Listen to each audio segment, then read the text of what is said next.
Today we are looking at PayPal Holdings Inc. ticker symbol PYPL.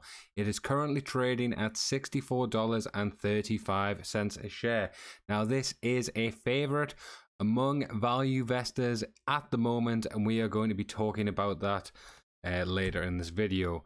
So what we're going to be doing is looking at the stock and giving a fair value based on discounted free cash flow model, the comparable company model, and finally the Ben Graham formula for value investing.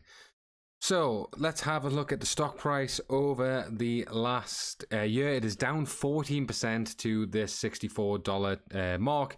But if we go to the last 5 years, this is where things get really interesting.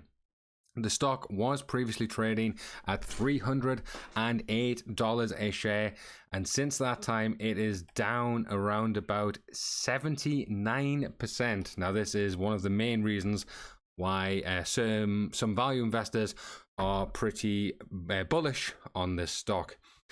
If we just compare it to the SPY over the similar time, over the last year to date, it is both up, PayPal 5%, the S&P 500 up 10% since January 1st. That is pretty crazy. Over the last year, market is up 25% and PayPal is down 14%. And if we go over the last 5 years, yes, this stock was crushing it. Back in 2021, up 200% to the market's 50%.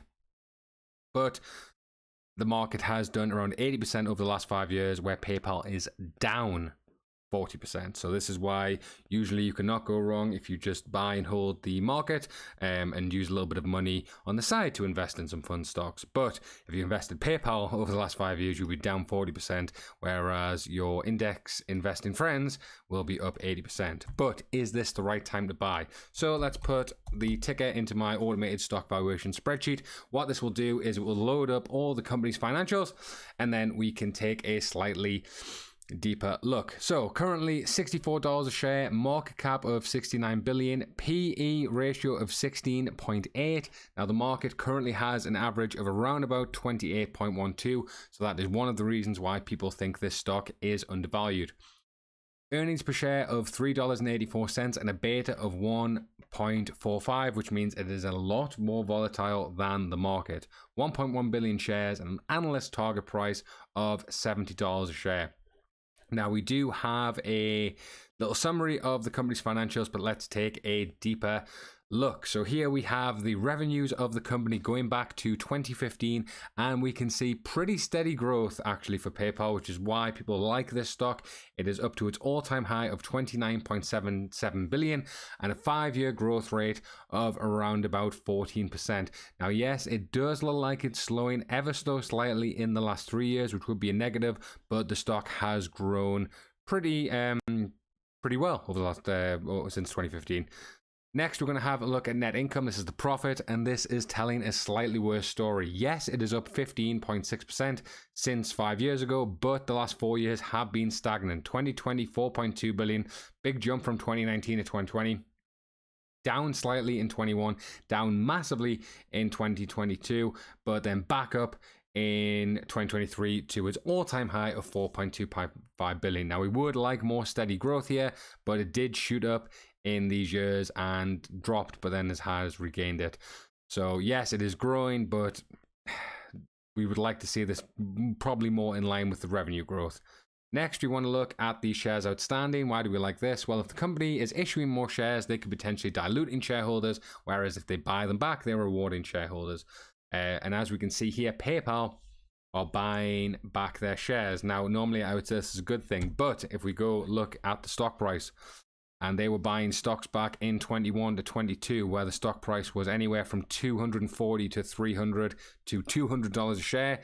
It is now $60 a share. So really, maybe they should not have been buying back shares in that time. Maybe even issuing more shares, getting back that capital, and rewarding shareholders via growth.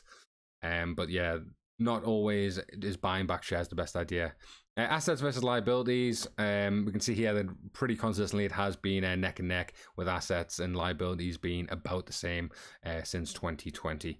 Next, we have a look at the free cash flow, and this is actually down 2% over the last 5 years. 4.66 to 4.22. Why do we care about this? Well, they can use free cash flow to pay dividends, which PayPal currently don't, pay down debt, which could be useful, and also for growth opportunities.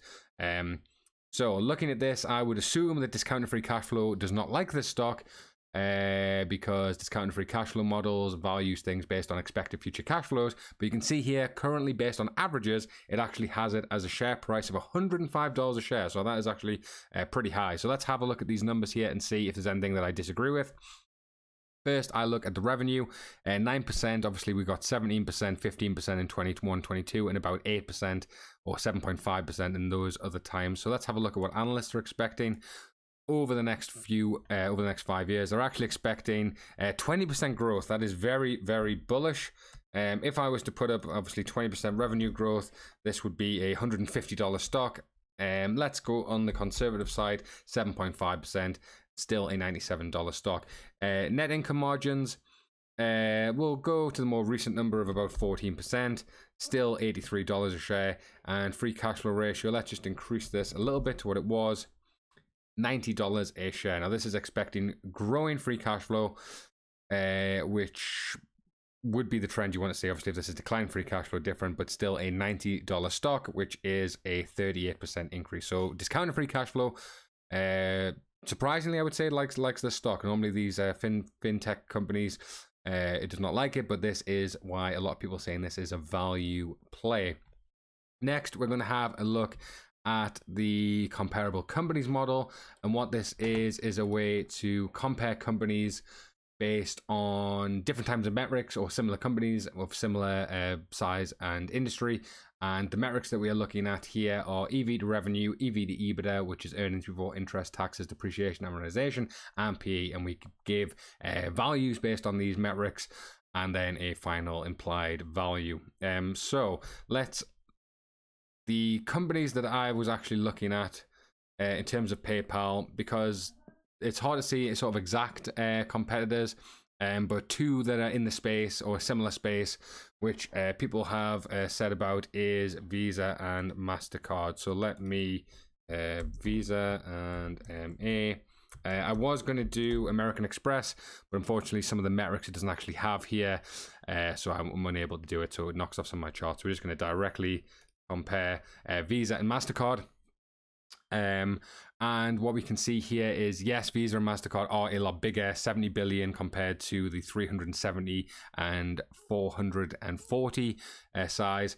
Now, revenue is actually quite similar. In fact, that is pretty crazy to see, but and PayPal is growing at a faster rate. Obviously, these companies are a lot more mature, but it is growing at a faster rate. But the EBITDA is 23 billion compared to 5.4, and the net income, these profit margins are very, very high for Visa and MasterCard. I think they're possibly two of the highest in the S&P 500 with 55 and 44% profit margins compared to the 14% of PayPal. I've had another metric in here. This is the PEG ratio. This was sort of popularized by Peter Lynch. This is price to earnings growth ratio, price divided by earnings per share divided by earnings per share growth. And 1 is fairly valued, less than 1 undervalued, and more than 1 is overvalued. So based on this PEG ratio alone, it does look like PayPal is undervalued again. Now let's have a look at these EV to growth revenue numbers. 2.3 compared to 18 and 17, EV to EBITDA lower again, and PE ratio lower. So based on comparable companies, if you're comparing to Visa and MasterCard, which I don't think is a like-for-like comparison, but this would put it at $180 a share, but I would say probably somewhere in the region of a $110 stock based on these averages. Next, we're going to have a look at the Ben Graham formula for value investing. Now, this is a way to value companies based on the formula by Ben Graham himself, who is the grandfather of value investing. This is the value based on earnings per share, the growth rate of a P of a non-growth company by the average bond yield and the AAA bond yield. Let's have a look at what a AAA bond yield is currently. 5.01. Very, very high, but down from what it was last time. And then let's have a look at what analysts are saying. I believe they said somewhere in around 20% growth. Yep, 19 0.89%. So actually, Ben Graham would say it is a buy. A fair value of $90 a share and a Graham price of 67. So the models do say it is a buy. I'm quite surprised that actually comparable company model. I think I would like to find more comparable companies to PayPal. Obviously, Visa and MasterCard are a lot more. They have a lot more going on than PayPal in terms of how many people use them. Obviously, and these profit margins are absolutely mental. But yeah, all three models do surprisingly say it is a buy. Discounted free cash flow model says it's a buy. Ben Graham says it's a buy, and the comparable company model are in agreement. So yeah. Pretty interesting. Right, guys, thanks for watching. Please give a like on the video if you enjoyed it. Subscribe if you're not already. Oh, and if you're still watching, check out my Patreon. I've actually lowered the price to $5 a month, or £5 a month, which is about $7 a month. But don't tell anyone.